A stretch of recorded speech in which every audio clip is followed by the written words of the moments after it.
So you tell a great story about the prisoners who did the Vipassana meditation in the book, and they talk about what they went through in discovering maybe that relative self, because they you know, if people did that, they wouldn't commit those awful acts.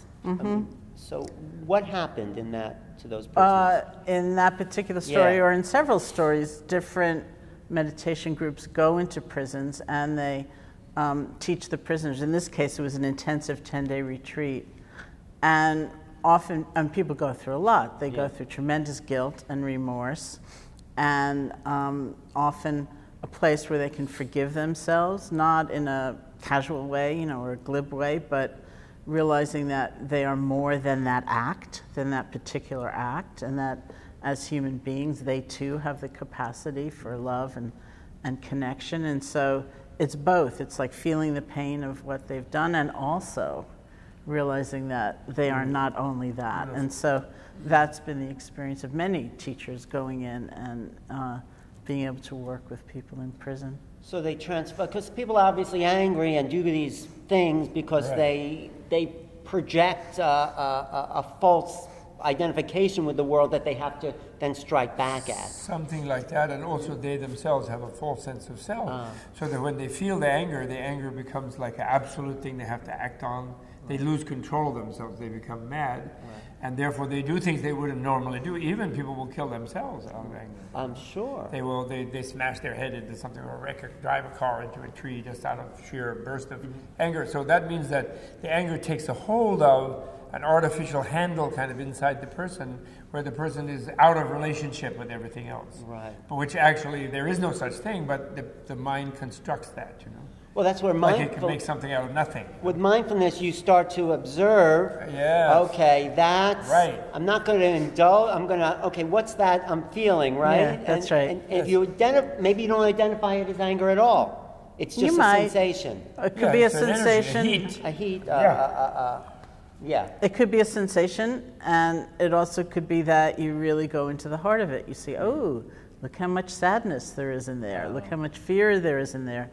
Look how much helplessness, a sense of helplessness there is in there. And then you watch that those constituent elements actually are coming and going, that they're not concrete, they're not solid themselves. And that seemingly solid, oppressive, inflexible anger turns out to be kind of moving and changing, and there's space in there. That's it. I like that. That helps me, because, like, let's say you, Robert, behind all those angry moments you've had in your life, there's probably, I'm not saying I'm analyzing it, but there's probably sadness or frustration or helplessness. I was the middle son. Oh, there you go. I was the eldest, I was the baby, I was like the middle.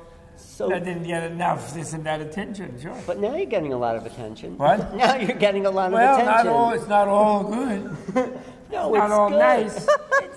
Bill O'Reilly didn't like me. No, but you've created an incredible institution. You've, brought the Dalai Lama. You've done some amazing things. I'm trying to. Was that enough? But I didn't get a visa that the Chinese don't like. The Chinese don't like. I like the Dalai Lama. Not everybody's going to like you, I guess. I know, but are you sometimes. Upset that you're happy? Yeah, I am. No, I'm upset because I'm a jolly fellow, and if I could hang out with the Chinese, I speak a little Chinese, I could make them laugh. We'd have a nice time. I'm into people being cheerful. That is the antidote. The ultimate antidote of anger is to be cheerful. But the Chinese are not your enemy. You might be their enemy, but no, they might think wrongly that me and the Dalai Lama are their enemy, but we're actually their best friends. But they want what they want. That's the thing. Well, they think we're in the way of what they want, which we're not. We could help them get what they want. Well, they already have it. They already have Tibet. No, they don't have the affection of the Tibetan people. Well, they'll never get that. And they don't. Yes, sure they will. And they don't have the affection of the world. They don't have the affection of the world. How will they get the affection of the Tibetan people if they wiped out the monasteries, killed the Lama? I mean, how would they? Well, they did that already, but some of the people there didn't do that, and the Tibetans realized the ones who did that were sort of driven by confusion and by wrong policies and so forth, and by leaders who are now gone. And if the other ones change their mind and start being nice, then they'll be very happy, the Tibetans. But are the Tibetans just laying down and giving up? I mean, I know it's separate from the book. That is very much in the book, because when we're dealing with outer enemies, it's so confusing, because the language seems, the language, say, of mindfulness seems to imply you're just going to lie there and take it. But it's not so. There's strength and there's clarity and there's self-compassion. There's tremendous determination. There's lots of energy in there. But the Tibetans want their country, right? I would think. Well, yeah, sure, they want their freedom, but they wouldn't mind having their freedom within a federation with the Chinese. They wouldn't mind that if the Chinese let them be free on their own place and didn't wreck their land, Right. But, the thing is that that's a very important point that you raised, because people are upset about Jesus, for example. And Martin Luther King and Gandhi, they say, well, look what happened to them. Exactly. They tried to be nonviolent, they tried to be loving and not react to their enemies, and they got killed and shot. Well, Jesus resurrected, but he didn't even look happy after resurrected, according to Mel Gibson. Right. And so he still looked grumpy, which I don't think, I think the real Jesus was really happy. Take Mel Gibson.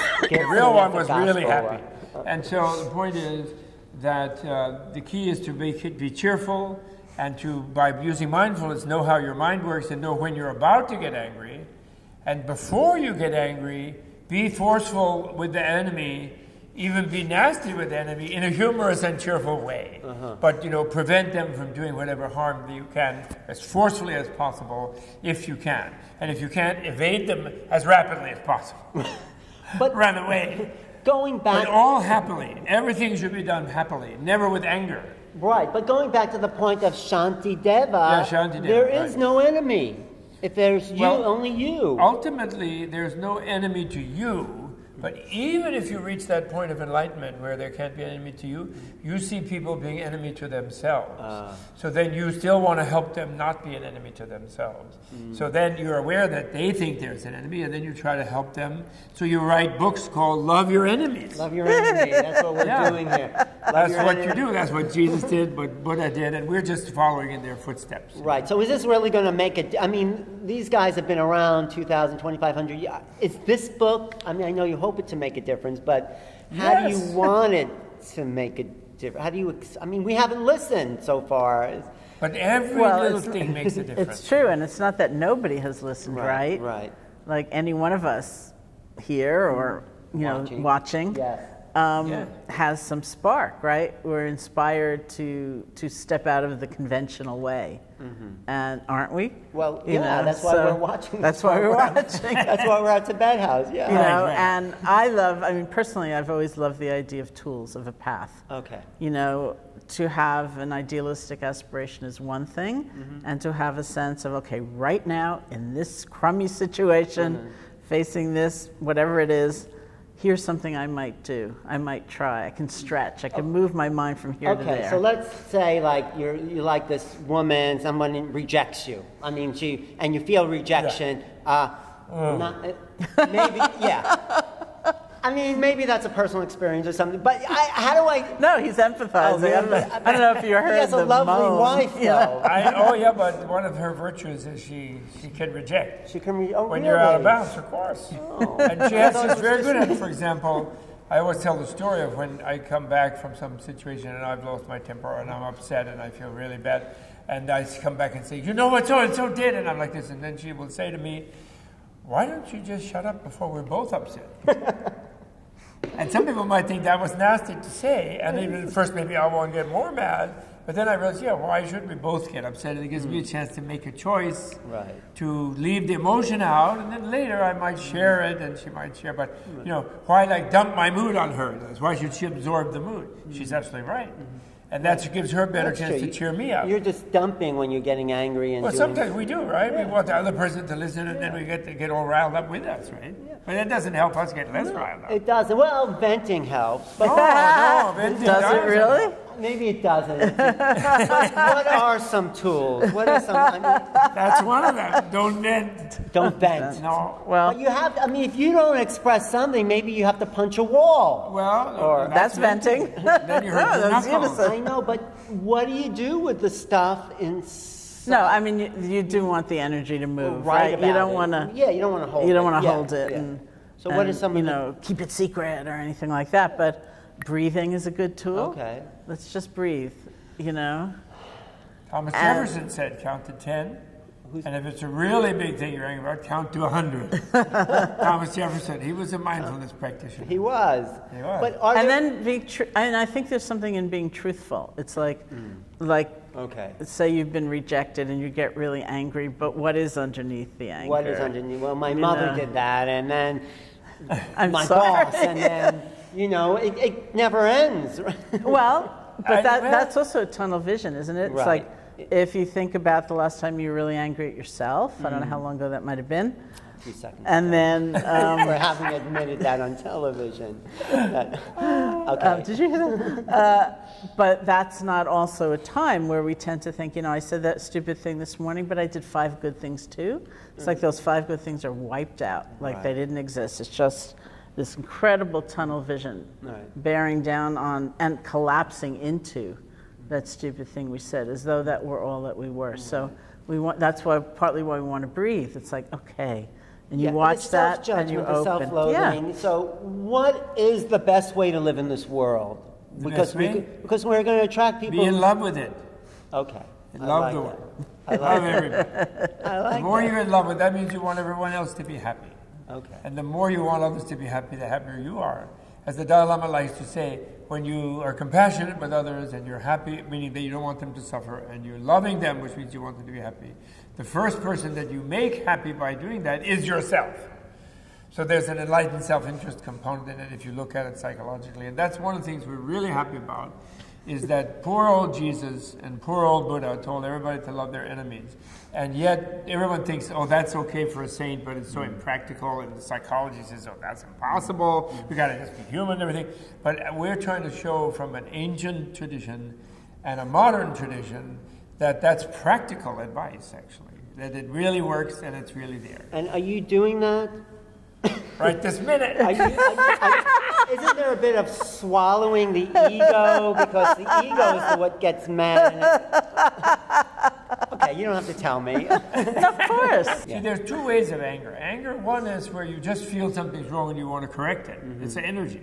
But when you lose control of yourself and go berserk, then that's the real anger that's the trouble. That tortures us. Yeah. It tortures the person who's angry as much as anything you do.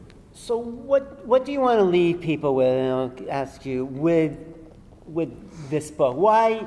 I mean, of course, you want everyone to be peaceful, but what wisdom, if people just seeing this interview, what do you want to leave people with about how to proper action in the world? Every tiny little thing matters.